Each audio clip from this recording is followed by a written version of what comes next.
Magandang araw po sa inyong lahat. Ang kwentong inyong mapapakinggan ay tungkol sa isang batang mandaragat na si Kokoy. Lumaki siya na hindi nakaramdam ng pagmamahal mula sa sarili niyang ama na si Cesar.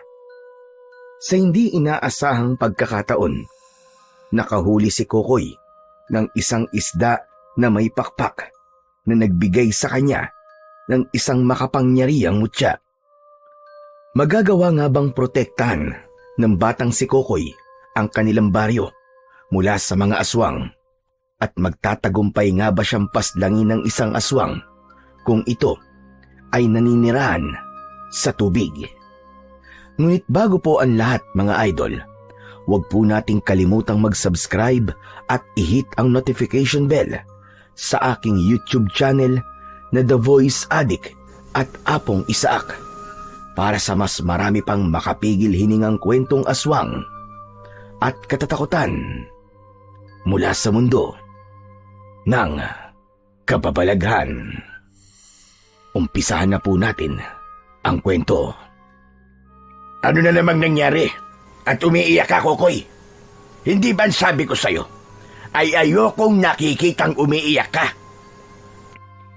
Kasi po, pinagtulungan po kasi ako buhati nila Bitoy.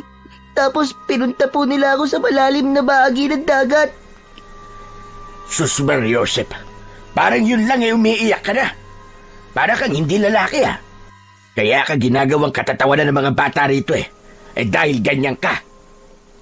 Pero wala naman po akong ginagawa sa kanila para gawin nila sa akin yun Mag-isa lang po akong namumulot ng kabibi sa dalampasigan.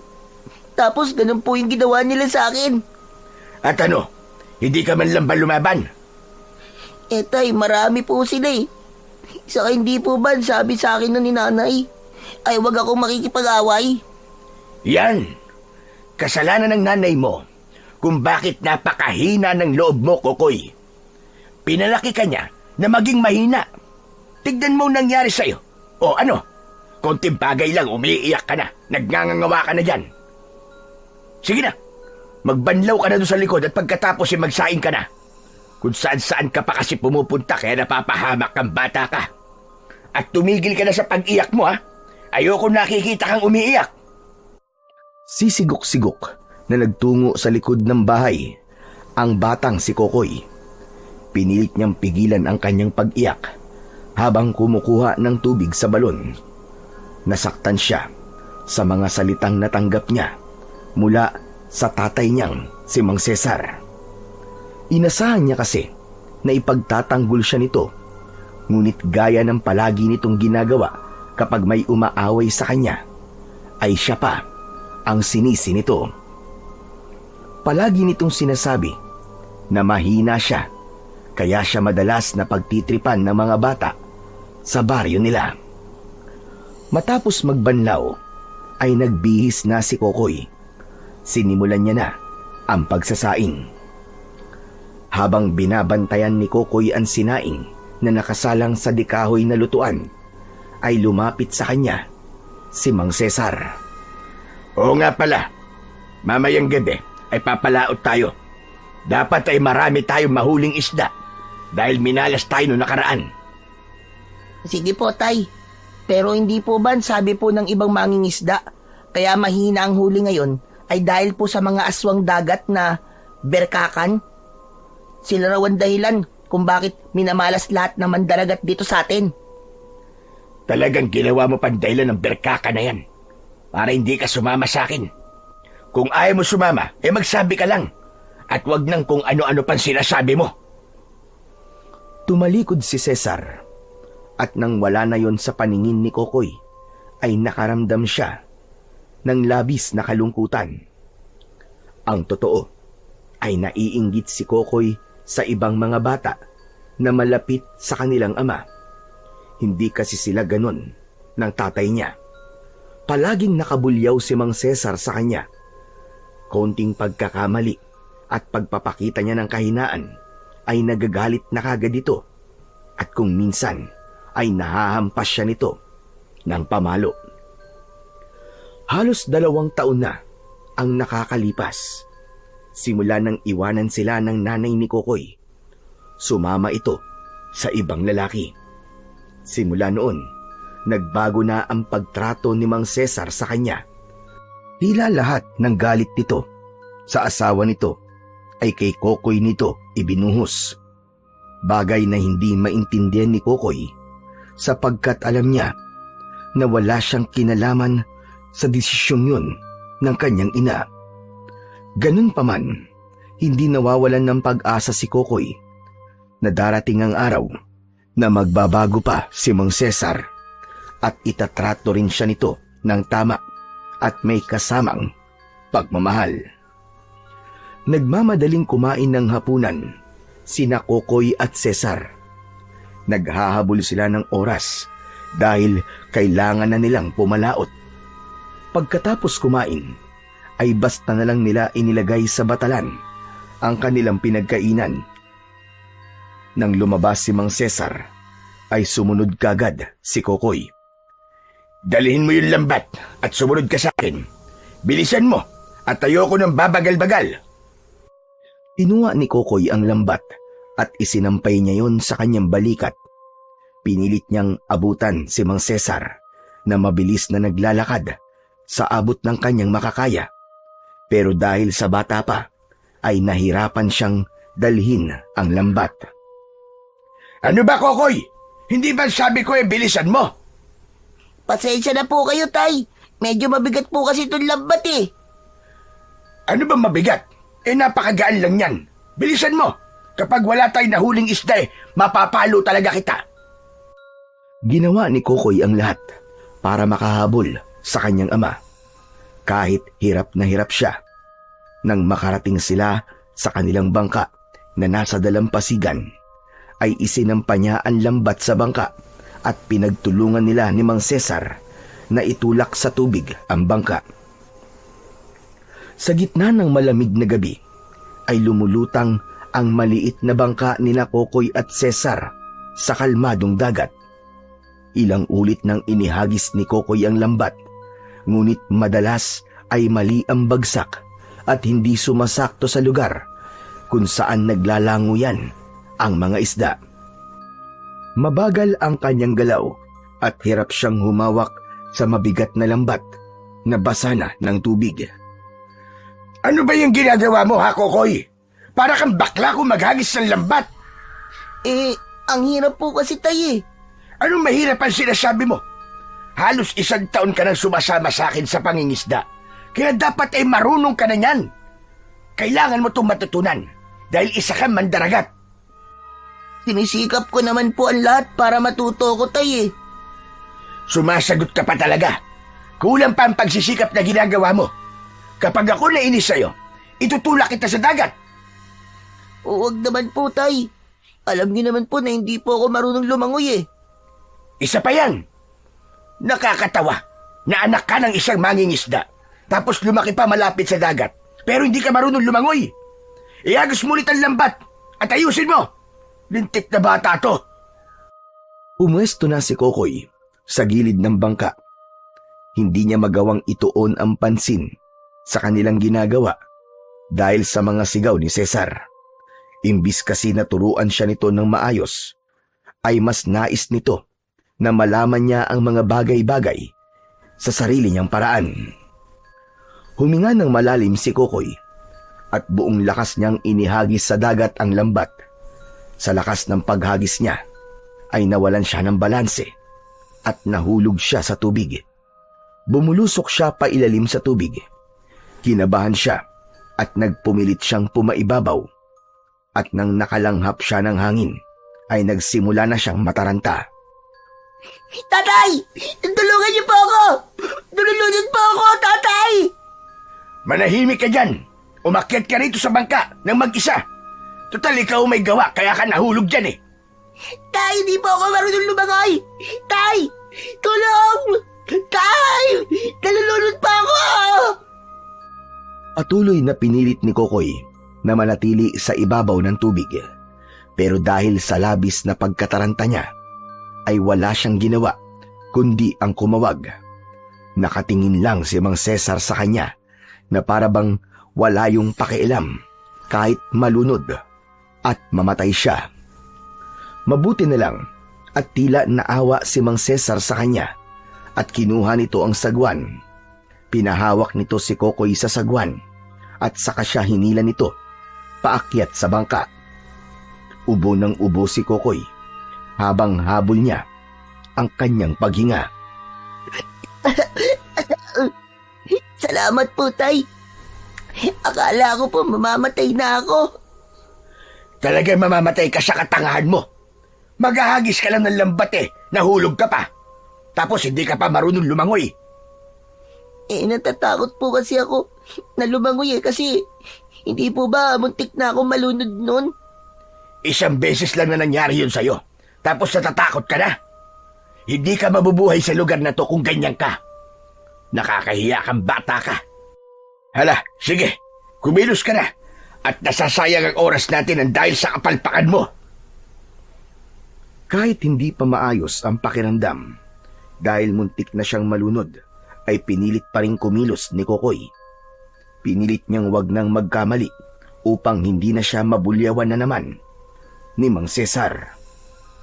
Lumipas ang ilang oras at napakakonti pa lamang ng isdang nahuhuli ng mag-ama. Ramdam ni Kokoy ang pagod sa kanyang braso at likod, ngunit mas mabigat ang pakiramdam ng takot dahil alam niya na mapapagalitan siya ng tatay niya at siya na naman ang sisisihin nito dahil kakakaunti ang isda na kanilang nahuli. Hindi nagkamali si Kokoy dahil nang umuwi sila nakakaunti ang huling isda ay pinagalitan siya ni Mang Cesar. Oh, ano? Nakita mo na nangyari? Kakaunti na naman ang isdang nahuli natin. Magkano ko lang maibibenta mga yon? Ilang araw na namang asin at toyo ang uulamin natin. Kasalanan mo to kasi puro kakapalpakan. Ayos lang po yun, Tay. Ang importante po, meron pa rin po tayong nahuli kesa po sa wala. Talaga bang ganyang kababaw ang kaligayahan mong bata ka? Nakukontento ka sa kakaunting huli? Sa tingin mo ba ay mabubuhay tayo kapag nagtagal na gano'n ang isdang nauhuli natin sa dagat? Pero Tay, hindi naman po natin kontrol kung marami o maunti ang mahuhuli nating isda Kahit po sinong magaling na mangingisda ay kakaunti po ang mahuhuli kung konti lang talaga ang isda sa dagat. Kung ganyan ang paraan mo ng pag-iisip, ay hindi ka mabubuhay, Kokoy. Magpasalamat ka pa nga dahil mas maluwag pa ako sa'yo kumpara sa mga magulang ko nung bata pa kami ng mga kapatid ko. Hinahayaan kami ng tatay namin na mangisda ng kami-kami lang. Kapag wala kaming nahuli, ay binubugbog kami at hindi pa pinapakain. Gusto mo bang ganun rin ang gawin ko sa'yo, ha, Kokoy? Ayoko po, Tay. Pangako po.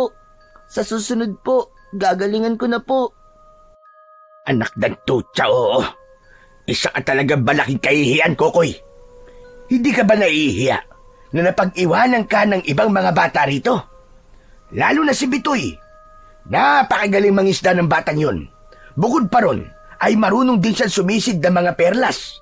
Tignan mo, at grabe siyang ipagmalaki ng tatay niya. Samantalang ikaw, simula nang isama kita sa pangingisda, ay hindi na kita nakitaan ng pagbabago.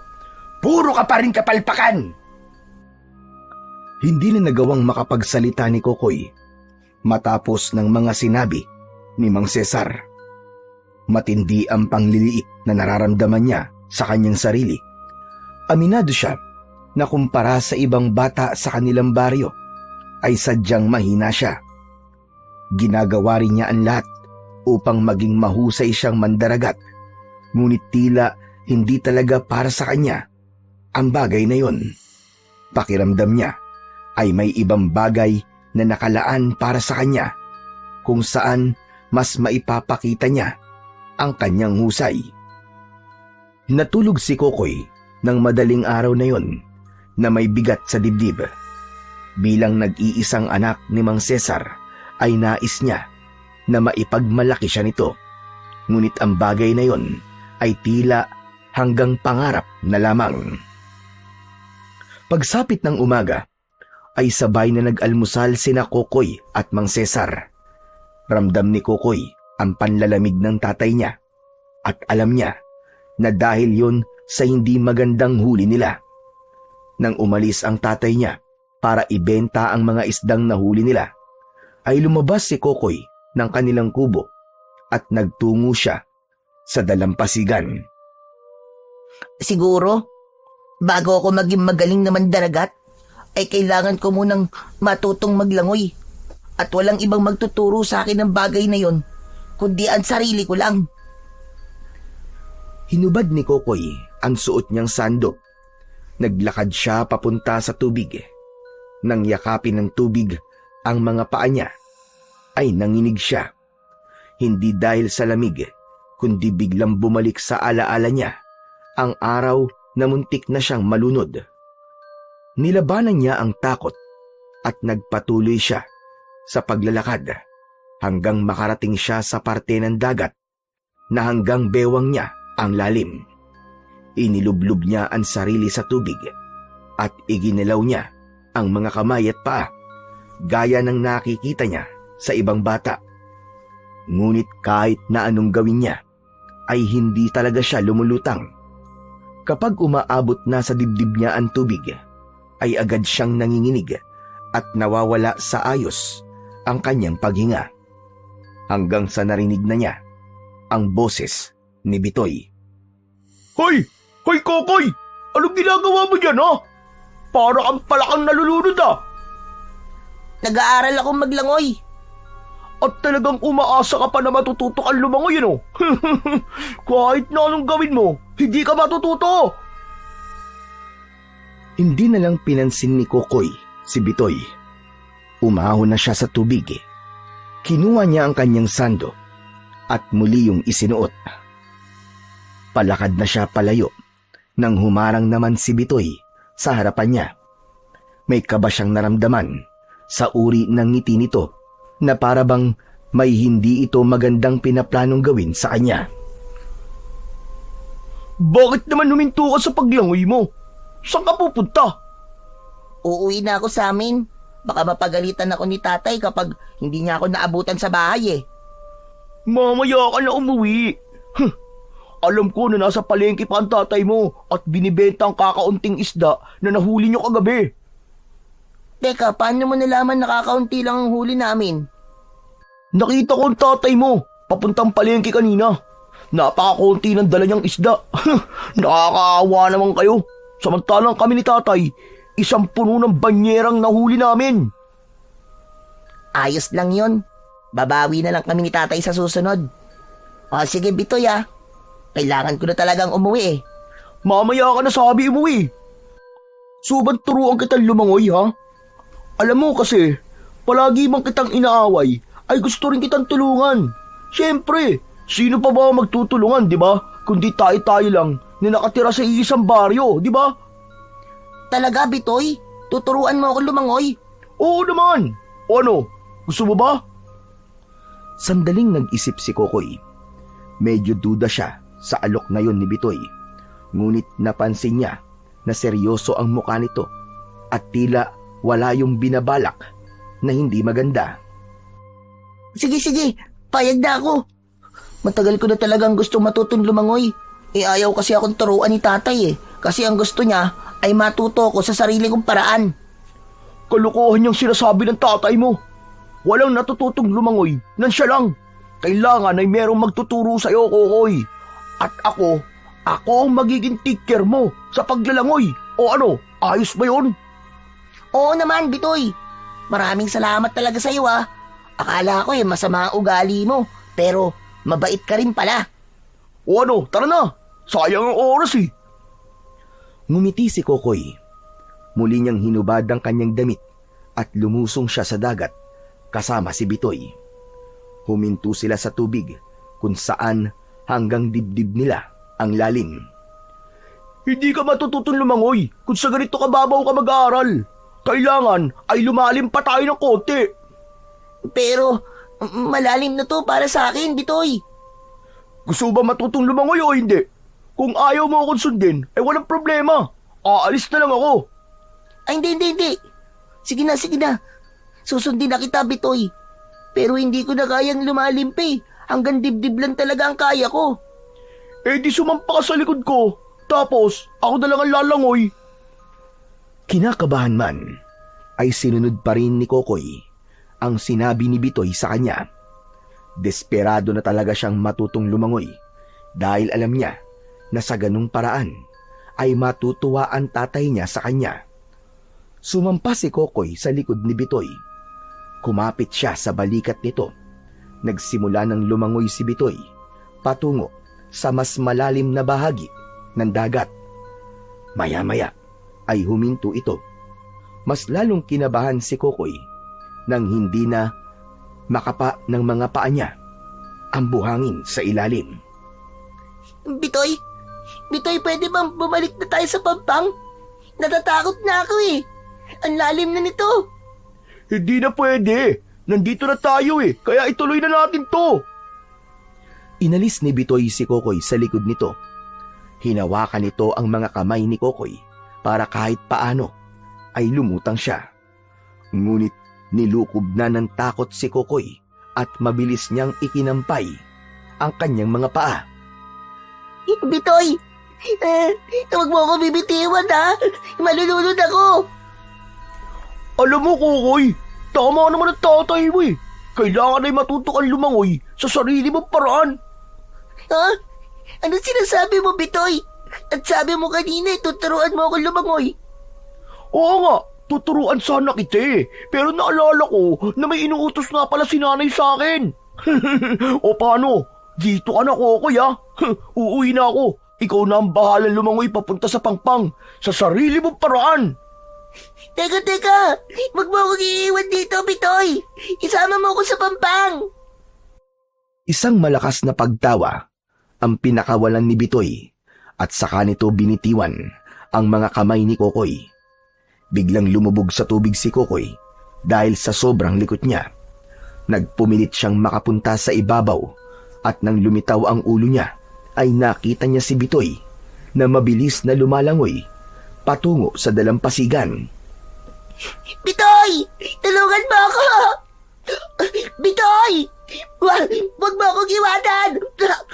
Bumalik ka rito! Ngunit tila bingi si Bitoy sa pagsigaw na yon ni Kokoy hanggang sa tuluyan na yung nakaahon sa tubig.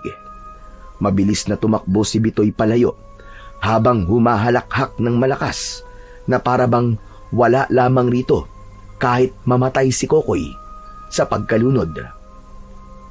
Pinilit ni Kokoy na ikampay ang kanyang mga kamay at paa, pero imbis na umusad siya, ay paatras ang naging galaw ng kanyang katawan. Dahil doon ay mas lalo siyang nataranta, lalo na't hindi niya na alam kung gaano karaming tubig alat na ang kanyang nainom. Ang buong akala ni Kokoy ay yun na ang magiging katapusan niya. Walang ibang tao sa paligid kaya walang maaaring tumulong sa kanya. Hanggang sa tuluyan ng nawalan ng lakas ang katawan niya. Unti-unti na siyang lumubog. Ngunit biglang may mga kamay na humila sa kamay niya at isinama siya ng nagmamay-ari ng kamay na yon papunta sa Pangpang. Isang matandang lalaki ang tumulong sa kanya. Yun ay si Mang Dario na kilalang manggagamot sa baryo nila. Pinadapa siya nito sa buhangin at paulit-ulit nitong tinapik ang likod niya hanggang sa isuka niya ang tubig alat na kanyang nainom. Habol ni Kokoy ang kanyang paghinga habang umiiyak. Salamat po, Mang Dario. Akala ko po'y malulunod na ako Magpasalamat ka at napadaan ako at nakita kita. Kung hindi, talagang kwento ka na lang ngayon, bata. Ano ba kasing ginagawa mo? At nandun ka sa malalim na bahagi ng dagat. Hindi ba't hindi ka naman marunong lumangoy? Paano si Bitoy po kasi? At sabi niya po tuturuan niya akong lumangoy.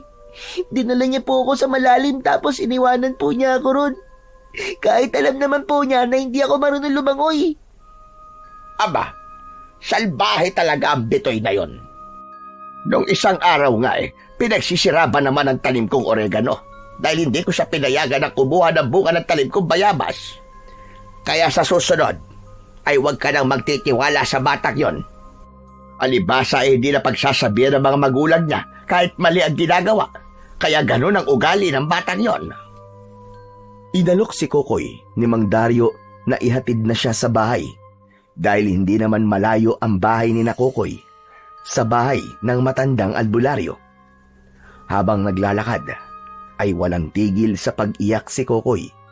Hindi pa rin kasi siya makapaniwala na buhay pa siya. Sigurado siya na kung hindi siya sinagip ni Mang Dario, ay patay na siya ng sandaling yun.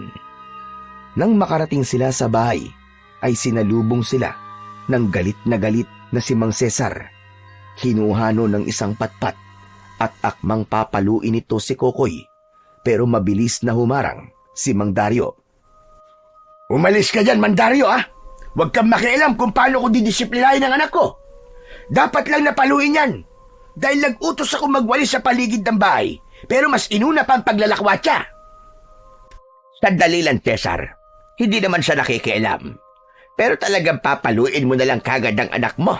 Kahit nakita mo na umiiyak siya at halos hindi na siya makahinga. Wala kang pakialam. Ang dapat sa batang yan ay nasasaktan para maintindihan niya na dapat ay unahin niya mga utos ko bago ang ibang bagay. O ikaw, Kokoy, tumigil ka sa pag-iyak-iyak mo, ha? Para kang bakla. Hindi ko alam kung matatawa o maaawa ko sa iyo, Cesar. Para ba sa iyo ay isang kabaklaan ng pag-iyak ng isang lalaki? Ano bang tingin mo sa anak mo? Isang bato na walang emosyon, ganun ba? At talagang ginagamit mo pang pangiinsulto ang salitang bakla. Para sa iyong kaalaman, ay maraming bakla ang masisipag at mapagmahal sa pamilya at kayang harapin ang problema. Pwede ba? Hindi ko kailangan ng sermon mo. Umalis ka naman, Dario. Sana'y magbago ang pananaw mo sa mga bagay-bagay, Cesar. Kaya paurong ang mga mata ng tao ay dahil sa mga taong may gaya ng iyong pag-iisip. Tumalikod si Mang Dario at nang wala na ito, ay marahas na hinila ni Mang Cesar si Kokoy papasok sa bahay nila. Hindi pa man tinatamaan ng pamalo, ay malakas nang pumalaw si Kokoy. Ngayon, sabihin mo sa akin kung bakit mas inuna mo pang maglakwatsa kaysa gawin ang inuutos ko. Sagot! Sorry po, Tay. Akala ko po kasi makakabalik agad ako. Pero nilunod po kasi ako sa dagat ni Bitoy eh. Buti na lang po at iniligtas po ako ni Mang Dario. Nakita mo na nangyari. Mapapahamak ka pa dahil sa hindi pagsunod sa utos ko. Dumapa ka! Dapa! Tayo, wag niyo na po akong paluin. Maawa naman po kayo sa akin. Muntik na nga po ako malunod at mamatay eh. Anak ng tutsa, oo. Dadapa ka ba o tatama itong pamalo ko kung saan ko gustuin? Napilitang dumapa si Kokoy. Pagkadapa niya, ay saka siya paulit-ulit na pinalo ni Mang Cesar sa puwet gamit ang patpat. Kahit na anong sigaw at pagmamakaawa niya, ay tila bingi si Mang Cesar. Pakiramdam ni Kokoy ay walang nagmamahal sa kanya ng sandaling yun, kaya awang-awa siya sa kanyang sarili. Halos hindi makalakad si Kokoy matapos siyang paluin ni Mang Cesar, ngunit kumilos pa rin siya para gawin ang mga gawaing bahay na dapat niyang tapusin. Habang nakasalangan si Naing Sakalan, ay nagwali siya sa harapan ng bahay nila. Maya-maya pa ay dumaan si Bitoy na may dalang saranggola. Nagulat ito nang makita si Kokoy. Aba, nakauwi ka rin pala. Marunong ka naman lumangoy dahil sa ginawa ko sa'yo. Hindi sinagot ni Kokoy si Bitoy. Patuloy lang siya sa pagwawalis. Bakit parang masama ang loob mo sa akin, ha? Sigurado ako na marunong ka nang maglangoy kasi nakauwi ka pa eh. Muntik na ako malunod dahil sa ginawa mo. Kung di pa ako tinulungan ni Mang Dario, baka patay na ako ngayon. Pero hindi ka naman namatay eh. Kaya okay lang yan. Oo nga pala. Gusto mo ba sumama sa akin? Magpapalipad ako ng saranggola sa may burol. Ayoko. Kahit kailan hindi na ako sasama sa'yo. Ang sama naman ang ugali mo. Ikaw na nga tong inaayang makipaglaro eh. Pasalamat ka nga at inaaya pa kita. Kahit walang batang gusto makipaglaro sa'yo. Kasi lampa ka. Nang sandaling yun, ay biglang dumating si Mang Dario na may dalang bayong. Mukhang galing yun sa palengke. Hoy, Bitoy! Ano't nagagawa mo pang kausapin si Kokoy matapos ng ginawa mo sa kanya kanina? Lubayan mo na nga si Kokoy. Pasaway kang bata ka. Bakit? Ano bang ginawa ko kay Kokoy?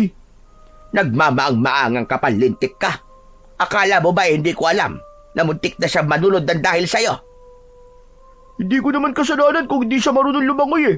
Saka, nagmamagandang loob lang ako. Gusto ko lang siya matutong lumangoy. Hindi pagmamagandang loob na iniwan mo siya sa malalim na bahagi ng dagat kahit alam mo na hindi siya marunong lumangoy.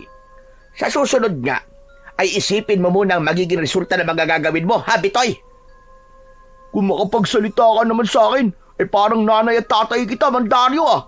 Anak mo ba ako para pagsalitaan mo ako ng ganyan? Hindi nga kita anak. At hindi ko rin gustong magkaroon ng anak na kagaya mo. Isa pa, hindi ka naman pinagsasabihan ng mga magulang mo. Kaya ako na ang gagawa nun para sa'yo. Simula ngayon, ay ayoko nang malalaman na inaaway mo si Kokoy. Paano kung sabihin kong ayoko sundin na sinabi mo, ha? May magagawa ka ba? Marami, Bitoy. Marami. Nakakalimutan mo na yata na isa akong manggagamot. At para sa iyong kaalaman, hindi lang panggagamot ang kaya kong gawin. Marunong din akong mangulam at mambarang. Kayang-kaya kong magpalabas ng ahas, ipis at kung ano-anong insekto dyan sa puwit mo. Kaya ko rin magpatubo ng mababahong sugat sa buong katawan mo. Gusto mo ba yon? Marahang lumapit si Mang Dario kay Bitoy. Bumakas ang takot sa muka ni Bitoy. Nagulat ito nang bumunot si Mang Dario ng isang hibla ng buhok ni Bitoy. Aray ko! Bakit mo ako kinuha ng buhok? Isang buhok mo lang kasi ang kailangan ko para makulam kitang bata ka. Okay na yan! Ibalik mo ang buhok ko! Isinilid ni Mang Dario ang buhok ni Bitoy sa bulsa ng pantalon nito. Hindi ko sa'yo ibabalik ang buhok mo. Itatabi ko to para kapag nagsumbong si Kokoy sa akin na ginawan mo siya ng hindi maganda, ay alam mo na ang mangyayari sa'yo. Isusumbong kita sa tatay ko, Mandario! Lagot ka! Sige, magsumbong ka at kukulamin ko kayong dalawa ng tatay mo. Takot na tumakbo palayo si Bitoy. Malakas namang tinawanan ni Mang Dario ang nangyari. Maging si Kokoy ay natatawang lumapit kay Mang Dario. Salamat po ulit, Mang Dario ah. Sigurado po ako na hindi na ako aawayin ni Bitoy dahil sa ginawa nyo. Ang dapat sa mga batang kagaya ni Bitoy ay tinatakot paminsan-minsan. Nakakatakot kasi mga taong walang kinatatakutan. Pero totoo po bang marunong kayong mangkulam at mambarang? Hindi. Sinabi ko lang yon para takutin si Bitoy. Pero ang totoo ay wala akong alam sa mga ganong bagay. Tanging panggagamot lamang ang aking alam. Ganun po ba? Akala ko po kasi marunong talaga kayo. Teka, bakit may pasa ka sa braso at binti mo? Pinalo ka ba ng tatay mo? Opo, kanina po. Isa pa yung Cesar na yan. Kapag napuno ako sa tatay mo, ay tatakutin ko rin siya. Nakukulamin ko siya kapag pinalo ka pa niya ulit. Iisang anak ka na nga lang niya eh. Sinasaktan ka pa niya. Kasalanan ko rin naman po kung bakit pinalo po ako ni tatay eh. Hindi ko po kasi sinunod kagad yung utos niya sa akin. Dinidisiplina lang po ako ni tatay. Alam mo, Kokoy, maraming paraan para magdisiplina ng anak. Pwede ka naman niyang pagsabihan na lang. Alam kong mabait at matalino kang bata. Alam kong makukuha mo kagad ang sasabihin sa'yo ng tatay mo. Oo nga pala, mabuti at nakita kita ngayon. May kailangan din akong sabihin sa iyo. Ano po yun, Mandario? Mag-iingat kayo ng tatay mo. Narinig ko ang kwentuhan sa palengke na merong gumagalang aswang dito sa ating baryo. Abay, akalain mo, may pinatay na pala ang aswang na yon nung nakaraang gabi lang. Kilala mo ba si Aling Maring? Opo, yung tindera po ng kangkong at pechay. Patay na si Aling Maring. Pinatay siya ng aswang. Nagising daw kasi isang gabi dahil sa ingay ng alagang aso niya sa labas ng bahay. Ito namang si Maring, lumabas. Ayon, pinatay siya ng aswang nang lumabas siya. Hinilabutan ng gusto si Kokoy sa sinabing yun sa kanya ni Mang Dario. Hanggang sa magpaalam sa kanya ang matandang manggagamot, ay hindi na alis sa isip niya ang sinabi nito tungkol sa aswang na nasa baryo nila. Nanatili siyang nakatayo habang hawak ang walis tingting. Nagulat si Kokoy nang marinig niya ang pagsigaw ni Cesar. Hoy, Kokoy! Ano't nakatulala ka dyan? Sa tingin mo ba ay matatapos ka sa pagwawalis dyan kung titignan mo lang yung mga kalat? Sa kayong sinaing mo, kumukulo na! Napatakbo si Kokoy sa loob ng bahay nila. Binawasan niya ang gatong sa kalan upang hindi masunog ang sinaing. Bago siya bumalik sa pagwawalis, ay lumapit siya sa tatay niya na naninigarilyo sa tabi ng bintana. Tay, dumaan po pala kanina si Mandario. Ang sabi po niya ay mag-iingat daw po tayo kasi may aswang na raw po dito sa baryo natin. Anong aswang ang pinagsasasabi ng matandang yun? Hindi totoong aswang. Mukhang aswang, pwede pa. Sa tingin ko po, tay, totoo eh. Ang sabi po niya, pinatay po si Aling Maring nung aswang nung nakaraang gabi lang po. Bakit? Aswang lang ba ang pwedeng pumatay kay Aling Maring? Saka kaya lang sinasabi ni Mang Dario na may aswang dito sa atin, ay malamang magbebenta yun ng kung ano-anong pangontra sa aswang. Siyempre, maniniwala ang mga tao sa kanya. Alam mo, mautak yan si Mang Dario eh. Sige na, bumalik ka na sa pagwawalis at pagkatapos mo ron iprito mo na yung isda para makakain na tayo. Hindi na lang nakipagtalo si Kokoy sa tatay niya tungkol sa pinaniniwalaang aswang na nasa baryo nila. Alam niya na kahit na anong sabihin niya dito ay hindi nito papaniwalaan na may aswang.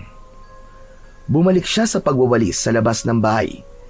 Patuloy niyang iniisip kung totoo ba o hindi ang aswang na pumatay kay Aling Maring. Kinagabihan, bilog ang buwan. Matapos maghapunan, ay naghanda na sina Kokoy at Cesar para mangisda. Habang naglalakad papunta sa dalampasigan, ay panay ang linga ni Kokoy sa kanyang paligid. Natatakot siya na baka bigla na lang lumitaw sa kung saan yung aswang. Pagdating nila sa kanilang bangka, ay isinakay na roon ni Kokoy ang lambat. Nang nailagay na nila sa tubig ang bangka, ay nagsimula ng magsagwan ang mag-ama. Sana naman ay marami na tayong mahuli ngayong gabi. Kokoy, ayusin mo ha. Ayokong gagawa ka na naman ng kapalpakan. Subukan mo lang at palo na naman ang aabutin mo. Nang makarating na sila sa malalim na bahagi ng dagat, ay magkatulong na inihagis ni na Kokoy ang lambat. Habang naghihintay sila ng tamang pagkakataon para hanguin ang lambat, ay nakaramdam ng pagkainip si Kokoy hanggang sa nakita niya ang pamingwit na nasa sahig ng bangka. Kinuha niya yon at nilagyan ng pain na bulate. Minsan kasi ay namimingwit siya para pampalipas ng oras. Habang namimingwit ay tinignan ni Kokoy ang tatay niya. May lungkot na lumukob sa puso niya. Naisip niya na kahit na anong gawin niya, ay hindi na talaga siya mamahalin ng tatay niya.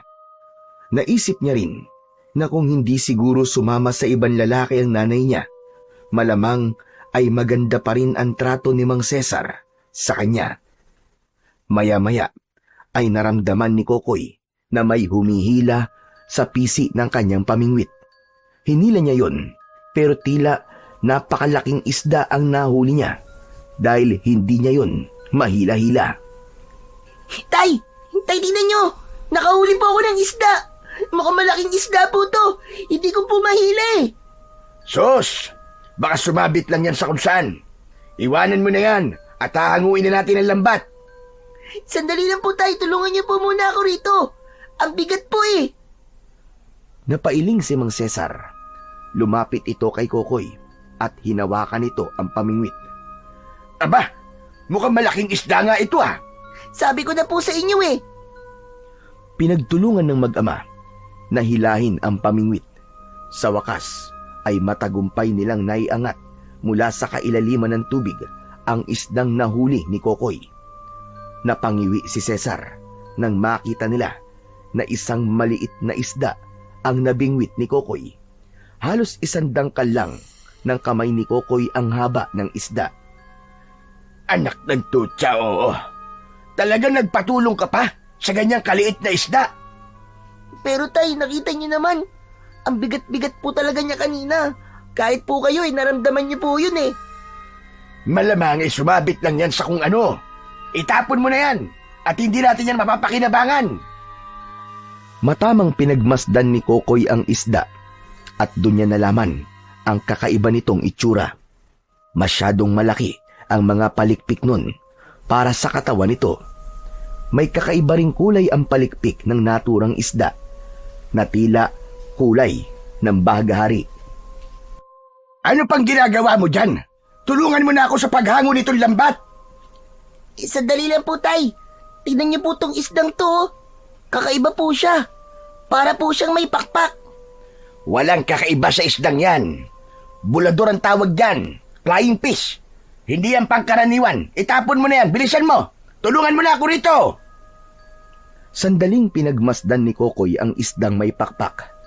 Inalis niya yon mula sa hook at kinuha niya ang lata na nasa isang sulok ng bangka. Nilagyan niya yun ng tubig mula sa dagat at sa kanya inilagay doon ang kakaibang isda. Tinulungan niya na si Mang Cesar sa paghango ng lambat at kahit paano ay masaya siya dahil hindi na ganun kaunti ang nahuli nilang mga isda sa pagkakataon na yon. Napuno ni Kokoy at Cesar ang isang timba ng mga isda. Alam ni Kokoy na sa gabing yon ay ligtas siya sa galit ng kanyang ama. Nang mailagay na nila sa dalampasigan ng bangka, ay binuhat na ni Mang Cesar ang timba. Kinuha naman ni Kokoy ang isdang may pakpak na nakalagay sa lata at dinala niya yon hanggang sa bahay nila. Ipinatong niya ang lata sa ibabaw ng lamesa habang si Cesar ay inilagay ang mga nahuli nilang isda sa malaking icebox na may yelo. Pinanood ni Kokoy ang paglangoy ng kakaibang isda sa loob ng lata. Ano ba yung lata na yan? Tay, dito ko po nilagay yung isdang may pakpak. Naisip ko po na alagaan na lang po siya. Sa tingin mo ba ay mabubuhay yan? Paniguradong bukas ng umaga, patay na yan. Hindi naman po siguro, tay. Matulog ka na at bukas ay samahan mo ko sa palengke. Tulungan mo ako magbenta ng mga isda para mabilis tayo matapos. Opo, tay. Naglatag na si Kokoy ng banig sa kawayan nilang sahig. Inilagay na rin niya roon ang mga unan at kumot nila. Nang humiga na si Cesar, ay pinatay na ni Kokoy ang gasera at nahiga na siya sa tabi ng kanyang ama para matulog. Kinabukasan ng umaga, nang magising si Kokoy, ay agad niyang tinignan ang kakaibang isda na nakalagay sa lata. Labi siyang nagimbal dahil wala na roon ang mismong isda. Ang tanging naiwan doon ay ang 2 palikpik nito na parang pakpak. Kokoy, ilagay mo na sa timba yung mga isda para makaalis na tayo. Mamaya na tayo mag-almusal at baka maunahan pa tayo ng ibang nagtitinda ng isda sa palengke. Sige na. Tay, tignan niyo po na wala po yung isdang may pakpak. Ang narito na lang po ay yung palikpik niya na parang pakpak. Paano po nangyari yun? Abay malay ko. Mas gugustuhin mo pa bang isipin ko kung paano yan nangyari? Magkakapera ba ako kapag nalaman ko ang sagot? Sige na, kumilos ka na. Sinunod na lang muna ni Kokoy ang utos sa kanya ni Mang Cesar. Ngunit habang inilalagay niya sa timba ang mga isda, ay puno pa rin siya ng pagtataka kung paanong parang bulang naglaho ang kakaibang isda at ang naiwan na lamang ay ang mga palikpik nito na parang pakpak. Nagtuloy-tuloy ang swerte ni Kokoy at Cesar dahil nagawa nilang mapaubos ang mga tinda nilang isda. Habang bumibili sila ng bigas, ay narinig nila ang usapan ng tindera ng bigas at isa pang bumibili tungkol sa aswang. Narinig ni Kokoy na may muntik na naman palang mabiktima ang aswang.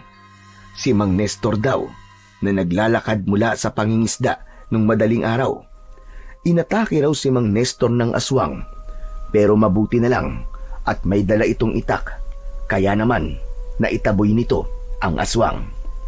Habang bitbit ni Kokoy ang 3 kilo ng bigas, ay nasa utak pa rin niya ang nangyari kay Mang Nestor.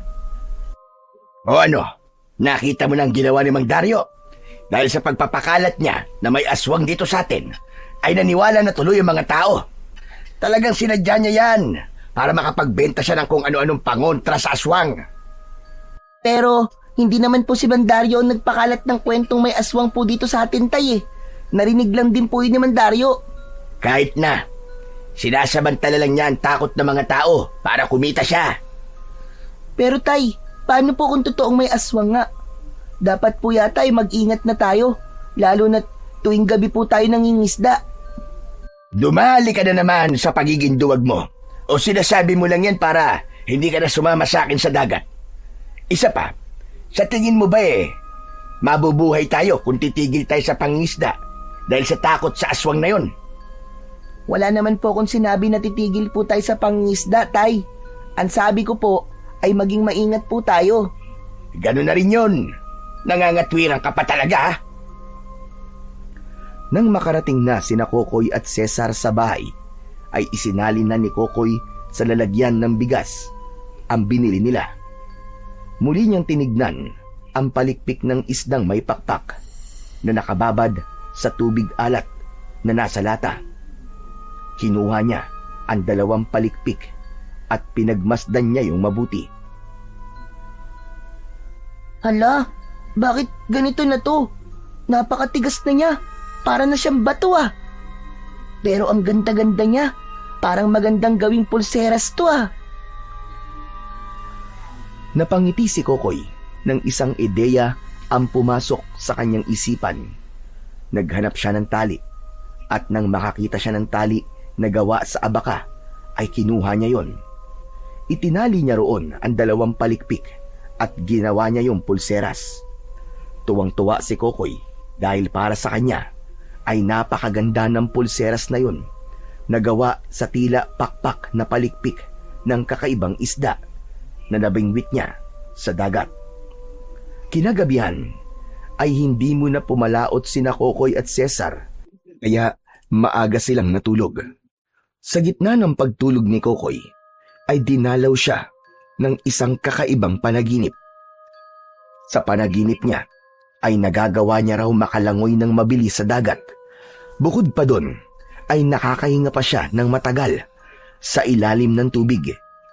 Tuwang-tuwa siya sa panaginip niya habang sumisisid siya sa dagat at pagkatapos ay bigla siyang lilitaw sa tubig at magpapadus-dus siya sa hangin na para siyang isdang may pakpak.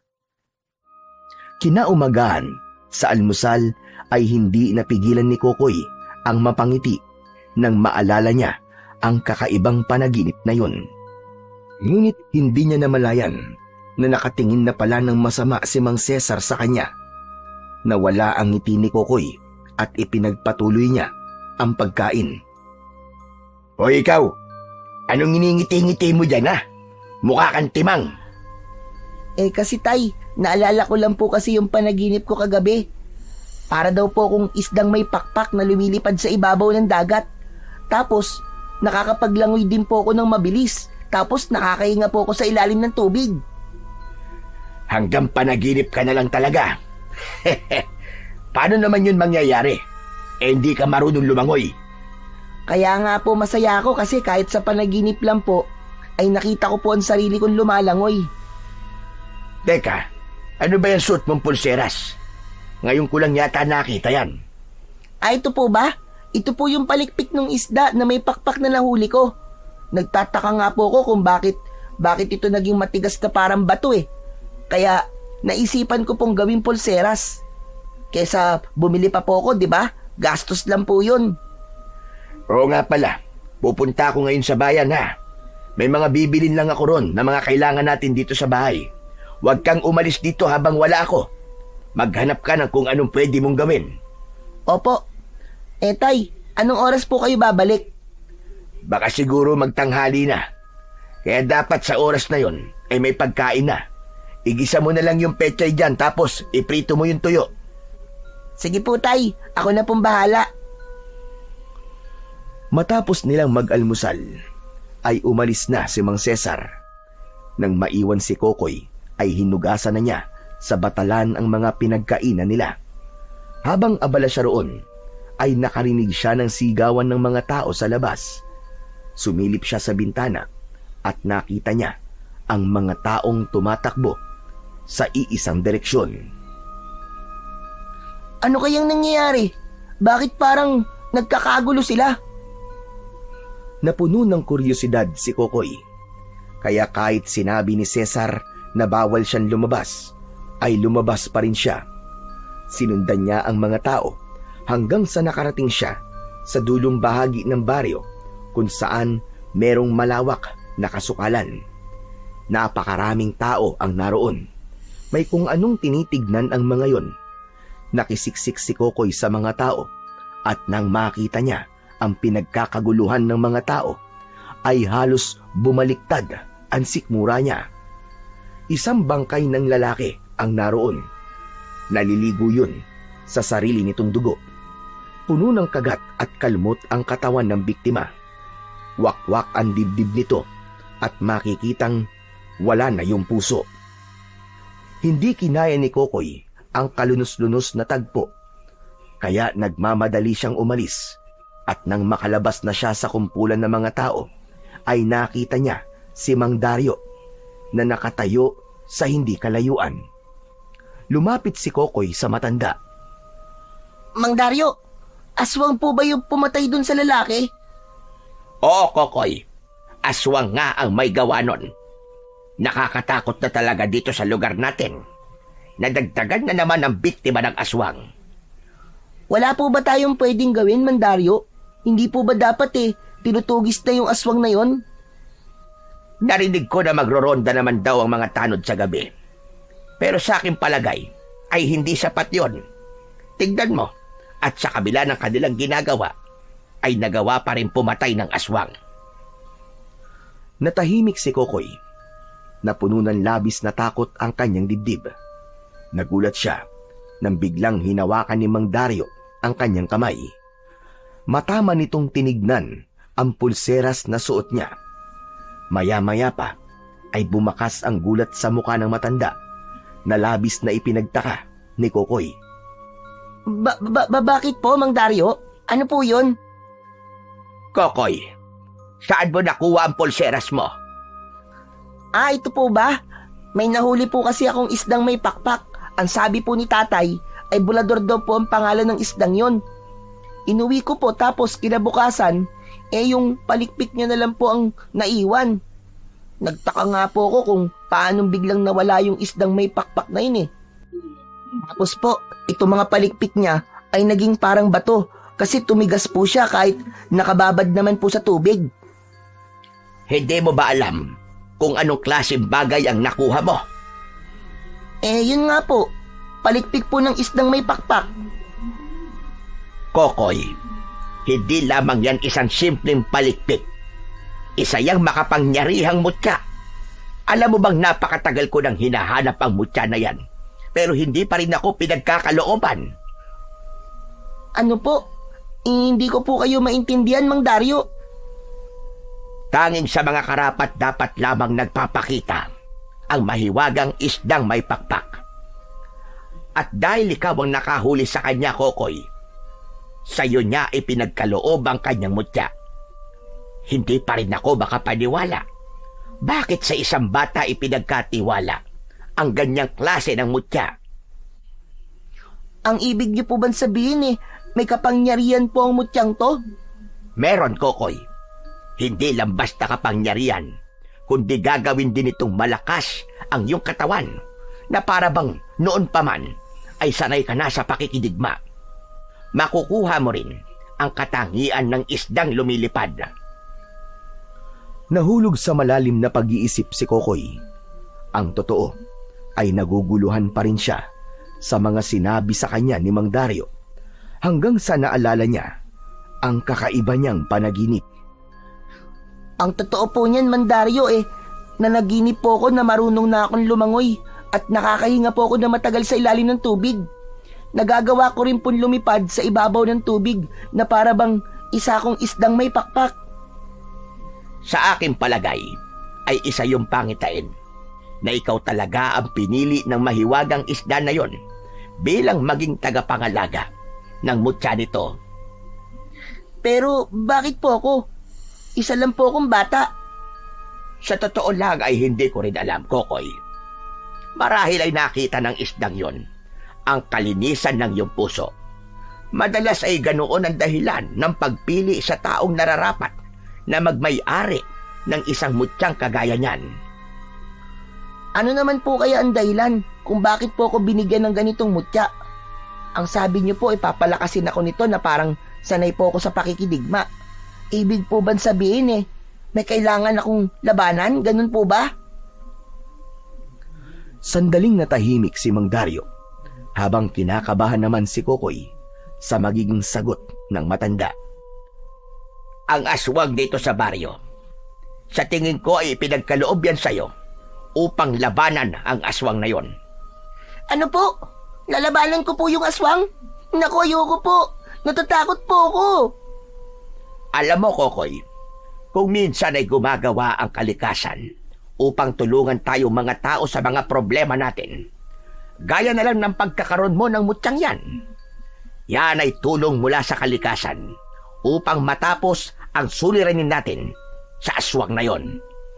Hindi ko po talaga kaya. Ang mabuti pa po siguro ibigay ko na lamang po to sa inyo o kaya ibigay natin sa isang tao na mas kayang makipaglaban sa aswang. Hindi maaari ang iyong sinabi.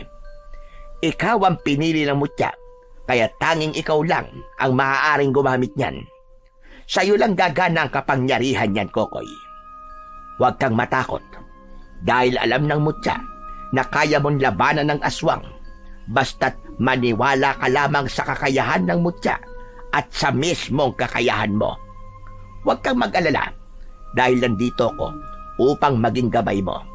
Ayaw mo ba nun? Kapag napatay mo ang aswang, ay marami ang hahanga sa'yo. Hindi lang ang ibang tao, kundi baka pati ang mismong tatay mo. Muling nahulog si Kokoy sa malalim na pag-iisip dahil sa sinabing yun ni Mang Dario. Naisip niya na meron itong punto, ngunit sa kabila ng pagkakaroon niya ng mutya ng isdang may pakpak, ay wala pa rin siyang tiwala na magagawa niyang labanan at patayin ang aswang, lalo na't hindi pa niya nasusubukan kung totoo ang kapangyarihan ng mutyang yun. Matapos makipag-usap ni Kokoy kay Mang Dario, ay nagpunta siya sa tabing dagat upang makapag-isip. Pinagmasdan niya ang mutya na nasa kanyang braso. Nang tumingin siya sa dagat, ay nakita niya si Bitoy at ang iba pang mga bata na lumalangoy sa malalim na parte ng dagat. May inggit siyang naramdaman dahil hindi niya nagagawa ang ganong klase ng paglalaro. Napakunot ang noo ni Kokoy nang makita niya na tila nagkakagulo sina Bitoy at ang ibang mga bata. Hanggang sa lumangoy ang mga bata papunta sa pangpang at naiwanan si Bitoy sa tubig. Sinalubong ni Kokoy ang mga bata at tinanong niya kung ano ang nangyayari. Sinabi ng mga yun na may malaking dikya kaya umahon na sila. Napatingin si Kokoy kay Bitoy at nanlaki ang mga mata niya dahil tila nalulunod si Bitoy. Tutulungan sana ni Kokoy si Bitoy, pero naalala niya na hindi siya marunong lumangoy hanggang sa muli siyang napatingin sa mutya. Dito ko masusubukan kung totoo nga ang kapangyarihan mo. Huwag mo sana akong bibiguin, Mutya. Kusang gumalaw ang katawan ni Kokoy. Lumusong siya sa dagat at sumisid siya. Labi siyang namanga dahil sa bilis ng kanyang paglangoy. Naramdaman niya rin na hindi siya ganong kinakapos ng hininga. Para siyang isda kung lumangoy. Mas lalo siyang namanga nang bigla siyang lumitaw sa tubig at dumausdos siya sa hangin. Malinis na bumagsak ang katawan niya sa ilalim ng tubig. Malinaw din ang paningin niya sa ilalim ng tubig, kaya nakita niya kagad si Bitoy na unti-unting pumapailalim. Sinagip ni Kokoy si Bitoy. Mahigpit niya itong niyakap at mabilis siyang lumangoy papunta sa pangpang. Walang malay si Bitoy nang ihiga niya yon sa buhangin. Paulit-ulit niyang diniinan ang dibdib nito gamit ang mga kamay niya hanggang sa may tubig na lumabas sa bibig ni Bitoy. Panayang ubo ni Bitoy at mukha pa yung nangihina, kaya tinulungan niya itong makaupo. Ayos ka lang ba, Bitoy? Sa tingin mo ba? Matapos kong malunod ayos pa ako? Aray ko, sakit ng paa ko. Pinupulikat ako. Kaya pala muntik ka ng malunod kasi pinulikat ka. Ganito, i-relax mo lang ang paa mo. Mabuti na lang at nailigtas kita, kundi patay ka na sana ngayon. Ha? Anong sinasabi mong ikaw ang nagligtas sa akin? Hindi ka naman marunong lumangoy eh. May nakikita ka bang ibang tao? Yung mga kalaro mo, iniwanan ka at natakot sa dikya. Mga loko ba ngayon ah? Hindi man lang ako tinulungan. Pero hindi ba? Hindi ka naman marunong lumangoy. Paanong ikaw ang nagligtas sa akin? Ano kasi? Marunong na akong lumangoy ngayon. Tinuruan ako ni tatay. May duda pa rin sa mga mata ni Bitoy habang nakatingin yun kay Kokoy. Hindi nagtagal ay tumayo na si Bitoy at umalis na hindi man lang nagpapasalamat. Ganun pa man, masaya pa rin si Kokoy na nagawa niyang makapagligtas ng buhay at sigurado siya na dahil yun sa kapangyarihan ng mutya ng isdang may pakpak. Masayang naglakad si Kokoy pauwi sa bahay nila. Ngunit ang kasiyahan niyang yun ay napawi nang makita niya ang tatay niya na nasa pintuan habang may hawak na patpat. Madilim ang mukha nun at halatang galit. Kinabahan si Kokoy at doon niya lang naalala na pinagbawalan nga pala siya ni Mang Cesar na umalis sa bahay nila. Lumapit ka rito, Kokoy. Bilisan mo! At may pasalubong ako sa'yo. Tay, sorry po. Bakit ka nagsusorry? May kasalanan ka ba? Kasi po umalis ako ng bahay kahit sinabi niyong wag akong aalis eh. Alam mo naman pala na may kasalanan ka. Kaya lumapit ka na rito para maibigay ko na sa'yo ang pasalubong ko. Napaiyak na lang si Kokoy habang lumalapit sa tatay niya. Nang nasa harapan na siya nito, ay bigla siya nitong hinampas ng patpat sa kanyang hita. Napasigaw si Kokoy, pero laking gulat nila ni Mang Cesar nang biglang naputol ang pamalo. Bukod pa ron, ay walang kahit katiting na sakit na naramdaman si Kokoy. Teka, ano nangyari? At bakit naputol ang pamalo ko? Saka bakit parang hindi ka man lang nasaktan? Hindi ko rin po alam, Tay. Tama po kayo. Hindi nga po ako nasaktan. Sandaling natulala si Mang Cesar nang dahil sa labis na pagtataka. Ngunit si Kokoy ay alam kung bakit hindi siya nasaktan sa malakas na pagpalo sa kanya ni Mang Cesar.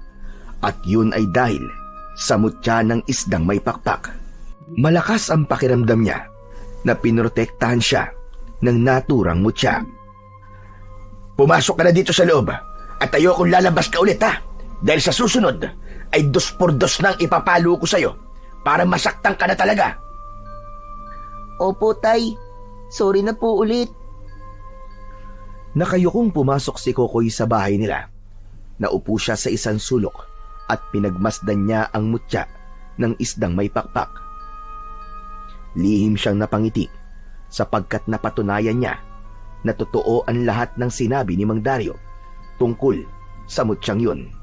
Ang ikinabahala lang niya ay kung kaya nga ba niya yung gamitin sa oras na kailangan niya ng harapin ng aswang na pumapatay sa kanilang baryo. Kinagabihan, habang tahimik ang buong paligid, ay gising na gising pa rin si Kokoy. Hindi niya magawang makatulog dahil sa pagdating ng makapangyarihang mutya sa buhay niya.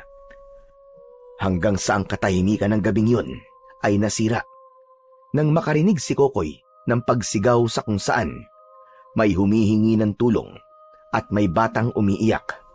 Napabalikwas siya ng bangon at luminga siya sa paligid. Tulog na tulog si Mang Cesar sa kanyang tabi. Kilala ni Kokoy ang tatay niya. Konting kaluskus lang ay nagigising na ito, kaya nagtaka siya dahil hindi man lang yun gumalaw sa kabila ng malalakas na sigaw na naririnig ni Kokoy. Doon niya napagtanto na tanging siya lang ang nakakarinig ng ingay na yun. Pakiramdam ni Kokoy ay may kung anong puwersa ang humihila sa kanya para lumabas ng kanilang bahay. Hindi niya na napigilan ang kanyang sarili at kusang gumalaw ang kanyang katawan. Tumayo siya at kinuha ang itak na nakasabit sa likod ng pinto. Tahimik siyang lumabas at ang mga paa niya ay parang may sariling isip at tila alam nun kung saan siya dadalhin. Hanggang sa huminto si Kokoy sa harapan ng bahay ni Nabitoy. Mula sa loob ay narinig niya ang sigawan ni Nabitoy at ng mga magulang nito. Hindi maaari! Inaatake ng aswang si Nabitoy! Ito na nga ba ang sinasabi ni Mang Dario? Kailangan ko nang harapin ang aswang ngayong gabi! Nagulat si Kokoy nang humahangos na lumabas si Bitoy sa bahay ng mga ito. May dugo sa kamay nito at tigam sa luha ang muka nito. Nang makita siya ni Bitoy, ay hinawakan nito ang magkabilaan niyang braso. Ano nangyari, Bitoy? Bakit may dugo mga kamay mo? Pinasok kami ng aswang! Tumawag tayo ng tulong! Baka mapatay ng aswang ang nanay at tatay ko! Humigpit ang pagkakahawak ni Kokoy sa itak. Naramdaman niya ang bahagyang pag-init ng mutya sa kanyang braso na para bang sinabi nito na magtiwala siya sa kapangyarihan nito. Nilamon ng tapang ang lahat ng takot na meron si Kokoy. Malalaki ang mga hakbang na naglakad si Kokoy papunta sa bahay ni Nabitoy. Kokoy! Anong gagawin mo? Ba't ka papasok dyan? Nandiyan yung aswang! Ililigtas ko ang mga magulang mo! Umalis ka na at tumawag ka ng tulong! Bilisan mo! Nahihibang ka na ba? Aswang ang mga kalaban mo! Hindi mo yan kaya! Kaya ko siya, Bitoy! Akong bahala! Magtiwala ka! Bahala ka sa buhay mo! Tatawagin ko sila kapitan! Mabilis na tumakbo palayo si Bitoy, habang si Kokoy ay patuloy na naglalakad hanggang sa makarating na siya sa pintuan ng bahay ni Nabitoy. Tumambad sa kanya ang isang nakakakilabot na tagpo. Duguan ang nanay ni Bitoy habang nasa isang sulok, habang ang tatay naman ni Bitoy ay nakikipagpambuno sa aswang. May malalim na kalmot yun sa dibdib. Sa unang pagkakataon ay nakita ni Kokoy ang aswang. Kulubot ang maitim nung balat. Meron yung matutulis na kuko. Nakakatakot ang itsura ng aswang. Bahagyang mahaba ang nguso nun na parabang sa aso. Ang mga mata ay kulay pula na animoy bolang apoy. Tumakbo si Kokoy at tinaga niya ang aswang sa likod. Malakas na napasigaw ang aswang at humarap yun kay Kokoy. Ako ang harapin mo! Tapusin na natin to ngayong gabi! Nilubayan na ng aswang ang tatay ni Bitoy. Tumakbo yun pasugod kay Totoy. Tinaga niya ang aswang sa braso. Umungol muli ang aswang at muling sumugod, pero nakailag si Kokoy gamit ang bilis na parang may hangin na nagtutulak sa kanya. Tinaga niya ang hita ng halimaw at sa bawat galaw niya ay parang napakagaan ng kanyang katawan. Nang lumundag ang aswang para sakmalin si Kokoy, ay mabilis siyang umikot sa likod nun at bigla siyang tumalon ng mataas, pasugod sa likod ng aswang. Mabilis niyang itinarak ang itak sa batok nun, sabay hatak pabalik. Bumagsak ang aswang sa saig. Nangisay pa yun hanggang sa tuluyan na yung binawian ng buhay. Habol ni Kokoy ang paghinga. Nanginginig siya, hindi dahil sa takot, kundi sa lakas na dumadaloy pa rin sa kanyang katawan. Yun ang tagpong naabutan ni na Kapitan Ramon at ni Bitoy nang dumating ang dalawa. Gulat na gulat ang mga yun, maging ang mga magulang ni Bitoy. Maging si Kokoy ay hindi makapaniwala sa kanyang nagawa. Kaya dahil sa labis na pagkalito, ay nagmamadali siyang tumakbo pauwi sa kanilang bahay. Naghugas siya sa likod ng kanilang bahay. Maging ang itak na ginamit niya ay inalis niya ang dugo, at nang masiguro niyang wala ng bakas ng dugo sa kanyang katawan, ay bumalik na siya sa pagkakahiga sa tabi ni Mang Cesar na mahimbing pa ring natutulog. Kinabukasan ng umaga, naputol ang mahimbing na pagtulog ni Kokoy nang malakas siyang yugyugin ng kanyang ama. Pupungas-pungas siyang nagmulat ng mga mata at si Mang Cesar ang una niyang nakita. Bakit po, Tay? Maaga pa po ah. Tumayo ka dyan, Kokoy. Bilisan mo. Bakit po? May problema po ba? Ikaw ang dapat kong tanungin yan. Bakit hinahanap ka ni Kapitan Ramon, ha? At bakit kasama niya si Bitoy sa labas? May ginawa ka bang kalokohan? Sandaling hindi nakapagsalita si Kokoy nang maalala niya ang pagpatay na ginawa niya kagabi sa aswang, at bigla siyang kinabahan. Hindi niya kasi alam kung matutuwa o magagalit ang tatay niya kapag nalaman nito ang bagay na yon. Ano? Bakit di ka makasagot? Yan, sinasabi ko na nga ba? May ginawa kang kalokohan, ano? Kahit kailan talaga ay puro kahihiyan ang dala mong bata ka. Halika, sumama ka sa akin sa labas at harapin mo si na Kapitan. Hinila ni Cesar sa braso si Kokoy at dinala siya nito sa labas ng bahay nila. Naroon si na Kapitan Ramon at Bitoy. Magandang umaga sa'yo, Kokoy. Pasensya na ha, kung nagambala namin ang pagtulog mo. Ayos lang yung Kapitan. Ngayon, sabihin niyo sa akin kung anong kabulustugan ang ginawa ng anak ko.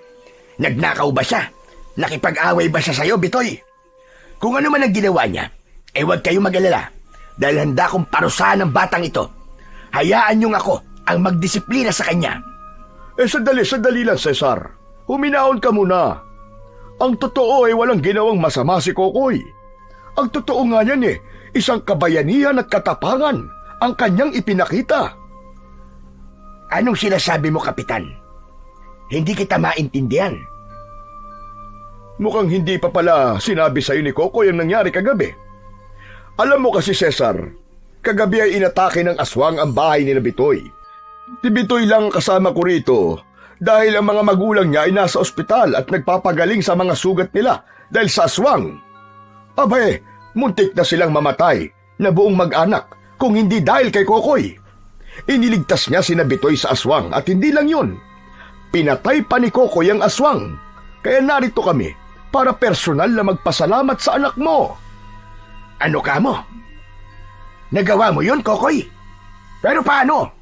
Aba, Kapitan, baka naman namamalikmata lang kayo. Baka hindi si Kokoy ang nakita nyo. Sigurado po kami, Man Cesar. Si Kokoy talaga ang pumatay dun sa aswang. Kung hindi siya dumating, baka namatay na ang mga magulang ko.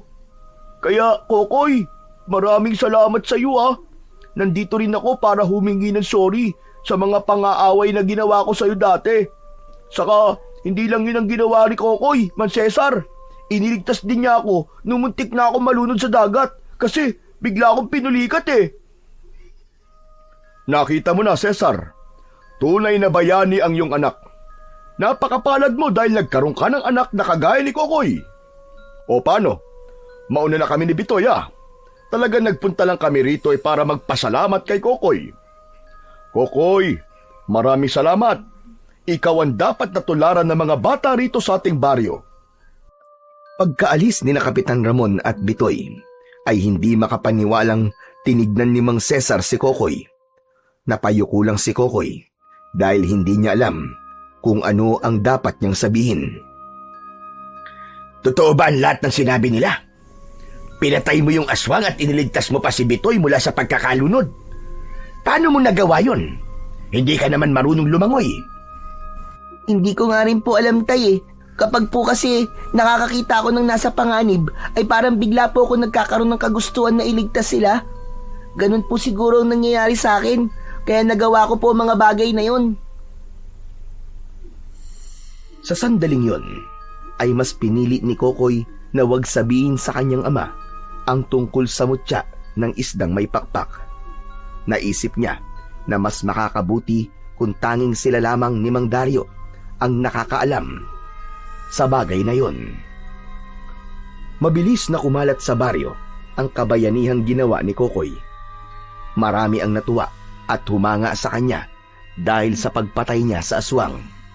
Nawala na ang takot ng mga tao at alam ng lahat ng yun ay dahil sa katapangan ni Kokoy. Isa sa mga pinaka-ipinagmamalaki si Kokoy ay si Mang Dario. Isang umaga, dumalaw ang manggagamot sa bahay ni na Kokoy na may dalang mga prutas at gulay. Tuwang-tuwa si Kokoy nang ibigay ni Mang Dario ang mga yon sa kanya. Wow! Ang dami naman po nito, Mang Dario! Maraming salamat po Kulang pa yan sa kabayanihang ginawa mo, Kokoy. Kami ang dapat na magpasalamat sa'yo sapagkat ikaw ang pumaslang sa aswang na yon. Kung hindi mo yung ginawa, malamang hanggang ngayon patuloy pa rin na pumapatay ang halimaw na yon. Ginagawa ko lang naman po ang dapat, Mang Dario.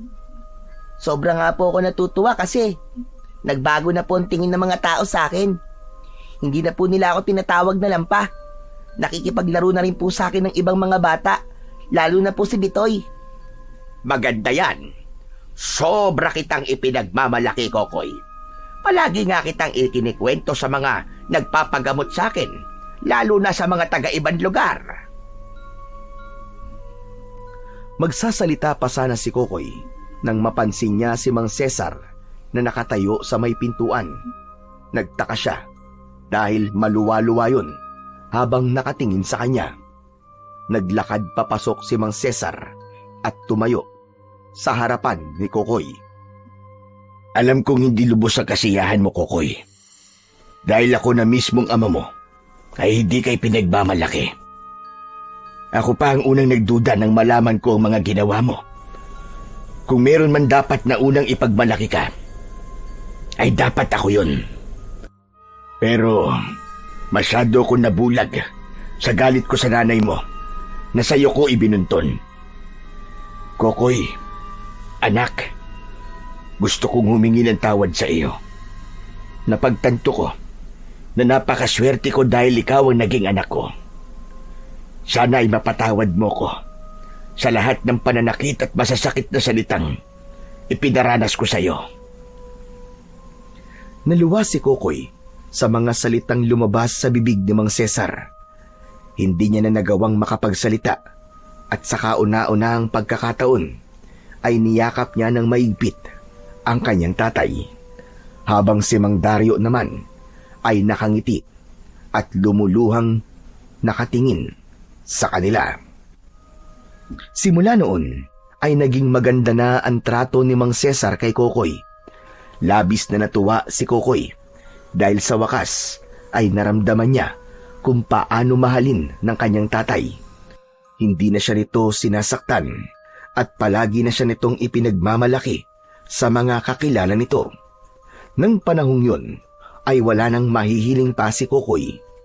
Bukod sa maayos na ang trato ni Mang Cesar sa kanya, ay wala na ring aswangan sumasalakay sa baryo nila. Dahil sa pangyayaring yun, ay ipinaalam na ni Kokoy kay Mang Cesar ang tungkol sa mutya ng isdang may pakpak upang mas maunawaan nito kung bakit niya nagawang patayin ang aswang. Hanggang isang araw, humalat sa baryo ni Nakokoy ang isang balita na may parte ng dagat kung saan maraming nahuhuling isda ang mga mangingisda. Hindi lang basta marami, kundi malalaking isda ang naroon na naibibenta sa malaking halaga. Nagkasundo si Nakokoy at Mang Cesar na manghuli ng isda sa parting yun ng dagat. Isang gabi ay nagtungo sila roon. Maraming mangingisda ang naroon na sakay ng kanika nilang mga bangka. Sana iswertein tayo gaya ng ibang mga mangingisda na nanguhuli rito, Kokoy. Sigurado po yun, Tay. Hindi po ba lahat ng mangingisda na nanguhuli sa parting to ng dagat ay umuuwing maraming huli? Tama ka. Sige na, maghagis na tayo ng lambat. Sana'y makahuli kagad tayo ng marami para makauwi kagad tayo.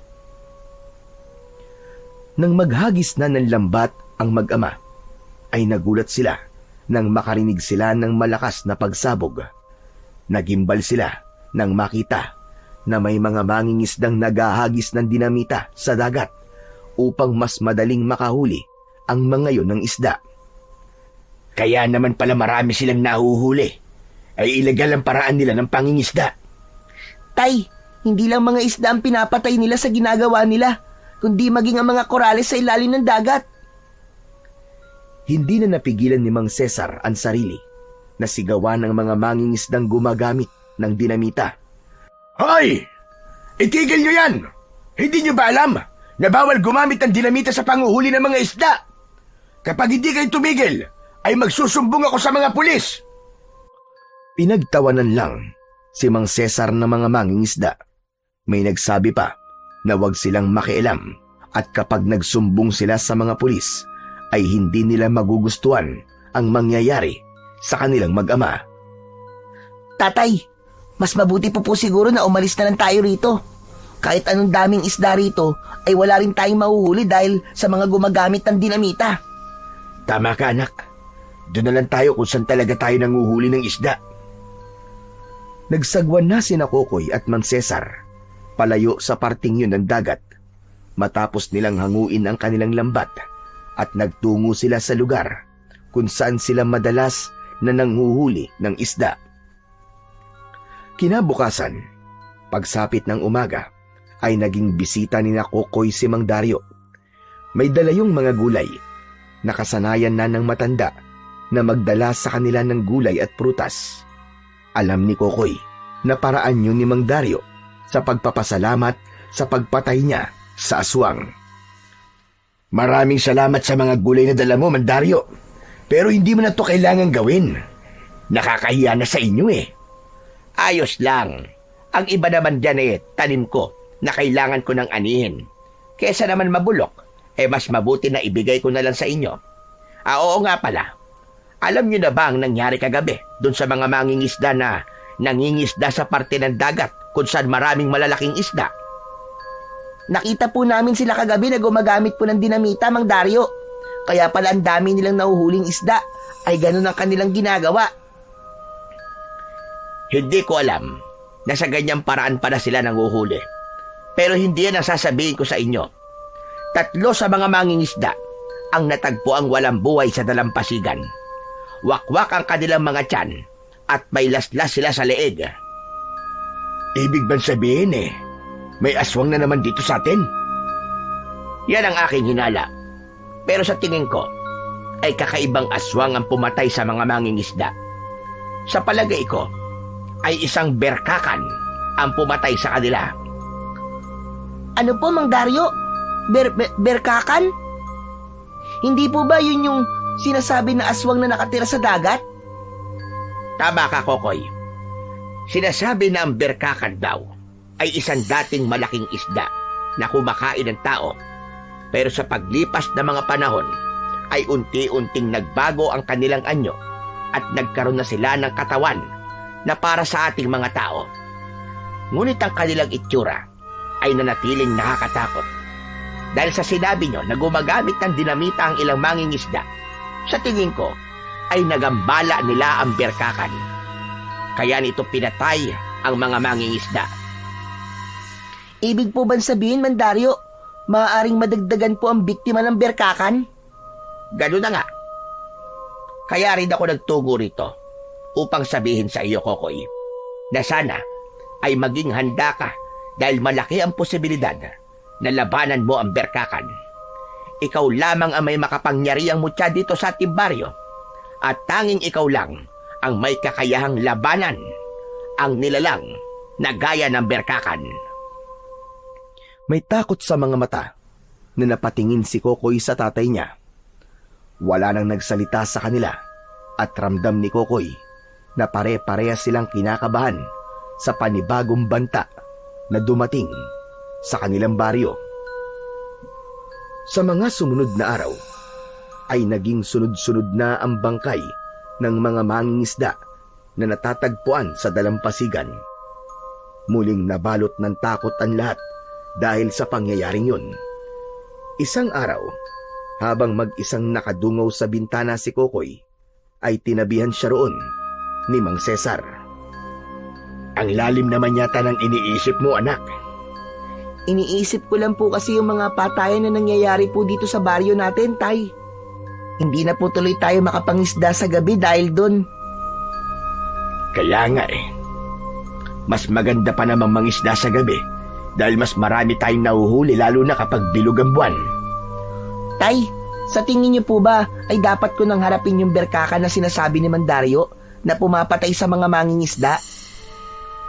Sa totoo lang, anak, kung ako masusunod, ay ayokong gawin mo yun dahil ilalagay mo sa panganib ang buhay mo. Napakatagal na panahon na pinabayaan kita, Kokoy. Kaya sa pagkakataong ito, ay wala akong ibang gustong gawin kundi ang protektahan ka. Pero alam ko rin, anak, na kahit bata ka pa lang, ay may mabigat ka ng responsibilidad na dala dahil sa mutya na meron ka. Yan din po nasa isip ko, Tay. Pero kung hindi sana gumamit ng dinamita yung mga mangingisda, siguro ay hindi magagalit yung berkakan. Pakiramdam ko po kasi nagambala lang siya o kaya nasira ang tirahan niya. Kaya siya pumapatay ng mga tao bilang paraan ng kanyang paghihiganti. Kung minsan talaga, kasalanan din nating mga tao kung bakit tayo napapahamak. Kung nakontento lang sana ang ibang mangingisda, ay baka hindi nagalit ang berkakan. Sa gitna ng pag-uusap ni Kokoy at Mang Cesar, ay nakarinig sila ng ingay mula sa labas ng kanilang bahay. May mga boses ng mga tao na tumatawag ng pangalan ni Kokoy. Nagtatakang lumabas ang mag-ama at nagulat sila dahil maraming tao ang nasa labas. May mga umiiyak at nagmamakaawa kay Kokoy na tugisin niya ang pumatay sa mga asawa ng mga ito. Sa unahan ng mga tao ay naroroon si Kapitan Ramon. Kapitan, anong ibig sabihin ito? Bakit ang daming tao na nandito sa amin?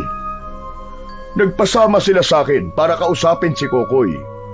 Nasabi kasi sa akin ni Mandaryo na maaaring ang aswang sa dagat o ang berkakan ang pumatay sa mga mangingisda.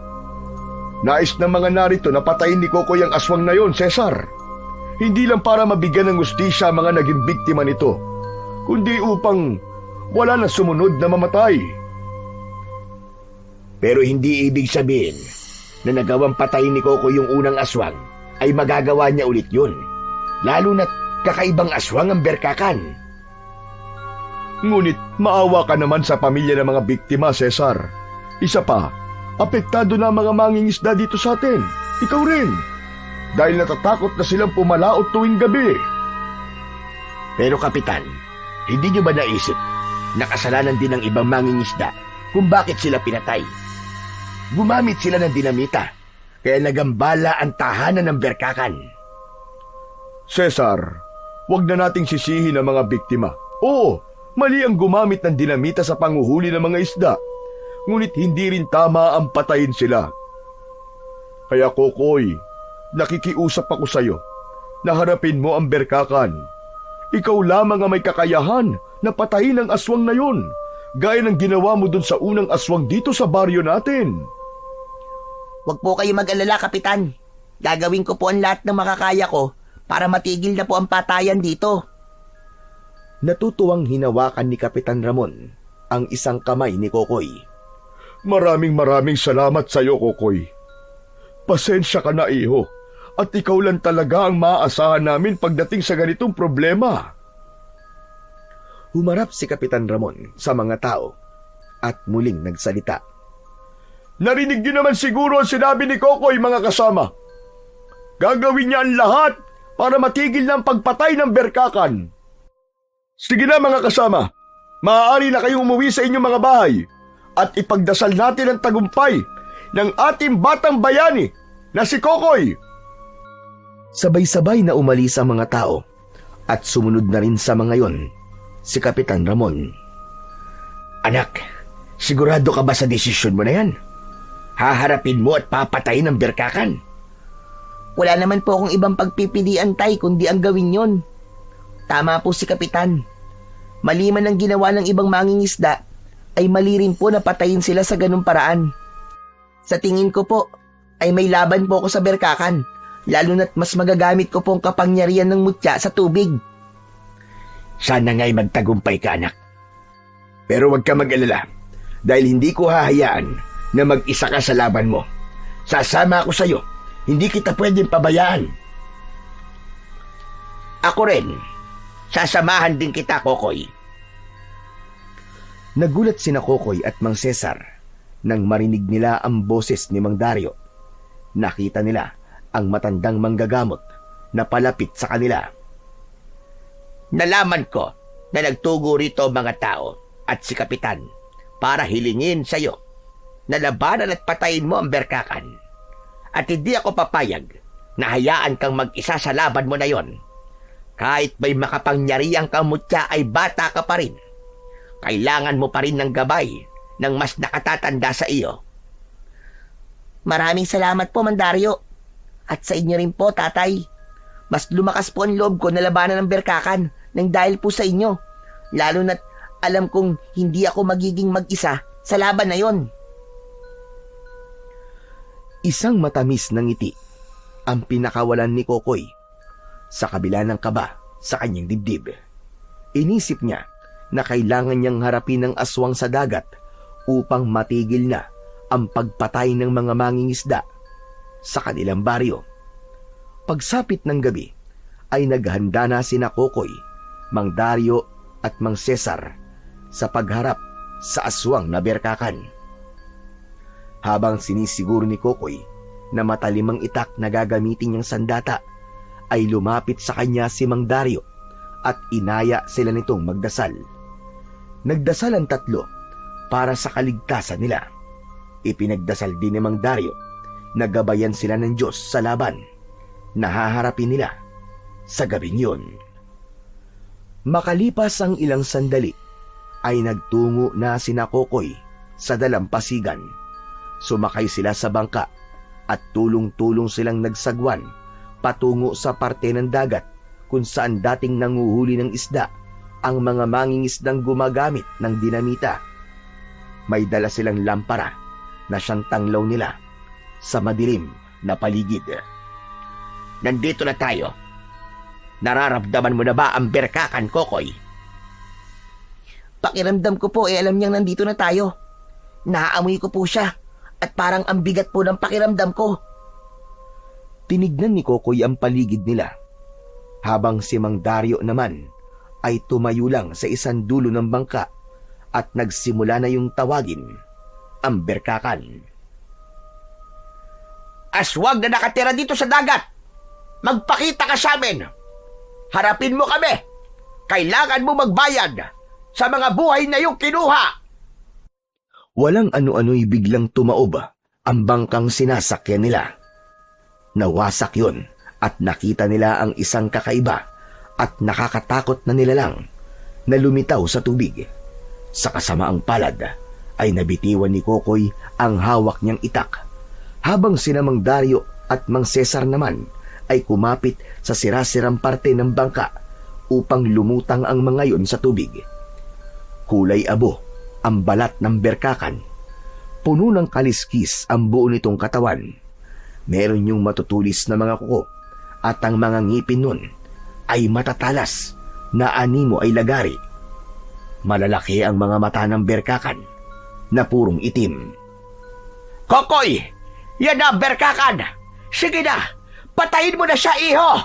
Patayin mo ang aswang na yan! Pero Mandaryo, nabitiwan ko po ang itak ko. Eto anak, gamitin mo ang sibat ko!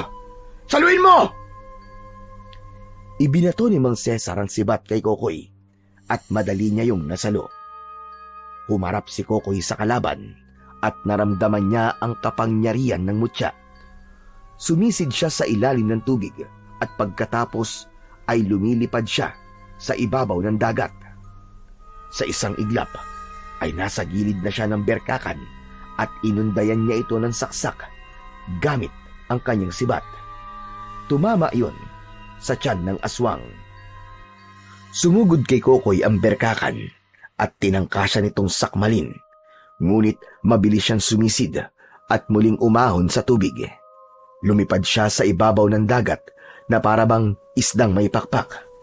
Nang bumagsak siya sa dagat, ay muli siyang sumisid pailalim. Nagalit ng husto ang berkakan at sinundan nito ang batang si Kokoy. Naglaban sila sa kailaliman ng dagat. Sa kabila ng lalim ng kinaroroonan nila, ay hindi kinakapos ng hininga si Kokoy. Muling umatake si Kokoy at nasaksak niya ng sibatang aswang sa hita. Biglang lumangoy ang berkakan palayo kay Kokoy. At sa sandaling yon, nawala sa kanyang paningin ang berkakan. Nang lumitaw siya sa tubig, ay nagimbal siya nang makitang hawak ng berkakan ng tatay niya. Nakatutok sa leeg ni Mang Cesar ang matutulis na kuko ng aswang sa dagat. Anak! Tulungan mo ako! Papatayin ako ng aswang na to! Huwag ka mag-alala, Tay. Ililigtas kita sa kanya. Ngunit hindi magawang makapag-isip ni Kokoy kung ano ang dapat niyang gawin. Sigurado siya na isang maling galaw lang niya ay papatayin ng berkakan ang tatay niya. Pinakatitigan ni Kokoy ang berkakan. Nagtama ang mga mata nila. Hindi galit ang nakita niya sa mga mata nito, kundi lungkot at takot. Hanggang sa doon na naintindihan ni Kokoy ang lahat. Alam kong naiintindihan mo ako, berkakan. Parang awa mo na. Huwag mong sasaktan ng tatay ko. Siya na lang ang meron ako. Naiintindihan kita. Alam kong natatakot ka dahil sa mga taong gumagamit ng dinamita sa pangingisda. Natatakot kang mawala ng tahanan. Alam kong pinuprotektahan mo lamang ang iyong tahanan, kaya mo sila pinatay. Huwag kang mag-alala, berkakan. Kakausapin ko ang mga tao. Sasabihin ko sa kanila na huwag na nilang gambalain ang iyong tahanan. Parang awa mo na. Huwag mong sasaktan ng tatay ko. Pangako, tutulungan ka namin na maging mapayapa na ulit ang buhay mo sa ilalim ng dagat. Basta't huwag ka na ulit papatay ng mga tao. Nangangako ko sa iyo, berkakan. Isang mahabang pag-ungol ang pinakawalan ng berkakan na parabang nagdadalamhati yun. Alam ni Kokoy na naintindihan nito ang mga sinabi niya. Hanggang sa pinakawalan na nito si Mang Cesar at mabilis na lumangoy ang berkakan pailalim sa tubig. Lumangoy si Kokoy palapit sa tatay niya at niyakap niya yun ng mahigpit. Tay, ligtas ka na. Maraming salamat, anak. Pero nakatakas ang berkakan. Hindi ko na po siya kailangan patayin, Tay. Naiintindihan niya ako at naiintindihan ko rin siya. Nagambala po ang tahanan niya at nais lang niyang protektahan ang sarili niya. Kaya niya po pinatay ang mga mangingisdang gumamit ng dinamita. Pero anong sasabihin natin kina Kapitan? Sigurado ko na hindi sila matatahimik kapag nalaman nila na buhay pa ang aswang dito sa dagat. Mas makabubuti kung wag na nating sabihin sa kanila ang totoo. Palabasin na lang natin na napatay ni Kokoy ang aswang. Sabihin din natin na kung patuloy nilang aabusuhin ang dagat, ay may mga aswang pa na mula sa dagat at sasalakay. Nang sa gayon magkaroon sila ng takot. Sumang-ayon naman sina Kokoy at Cesar sa sinabing yun ni Mang Dario. Tinulungan ni Kokoy sina Mang Cesar at Mang Dario na makapunta sa dalampasigan. Sinalubong sila ng napakaraming tao roon, kabilang na si Kapitan Ramon. Ano nangyari? Napatay niyo ba ang berkakan? Wala na po siya, Kapitan. Patay na po ang aswang sa dagat. Salamat sa Diyos! At salamat sa iyo, Kokoy! Hindi mo kami binigo! Pero Kapitan, kailangan na pong tumigil ang mga mangingisda sa paggamit ng dinamita sa panguhuli ng mga isda. Yun po kasi ang naging dahilan kung bakit nagalit po ang aswang dagat. Nabulabog po ang kanyang tahanan. Hindi po natin alam kung may iba pang mga aswang sa dagat at kung magpapatuloy po ang maling pamamaraan ng pangingisda ay hindi malabong maulit ang mga nangyari. Naging epektibo naman ang ginawa ni Kokoy na pagsisinungaling. Dahil simula noon ay naging mas maingat at responsable na ang mga mangingisda sa baryo. Natuto ang mga ito na alagaan ng dagat at iwasan ang paggamit ng dinamita sa pangingisda. Sa kabila ng wala nang naulat na sumunod na biktima ang aswang sa dagat, ay patuloy pa ring pinangalagaan ni Kokoy ang mutya ng isdang may pakpak. Sa bawat pagtanaw niya sa malawak na karagatan, ay palagi niyang naaalala ang kanyang pangako na habang nasa kanya ang mutya, ay gagamitin lamang niya yon sa kabutihan at sa pagtulong sa mga nangangailangan. Sa kabila ng kanyang murang edad, ay dinala na niya ang tungkuling bantayan hindi lang ang baryo, kundi pati ang dagat na siyang nagbibigay buhay sa kanilang lahat.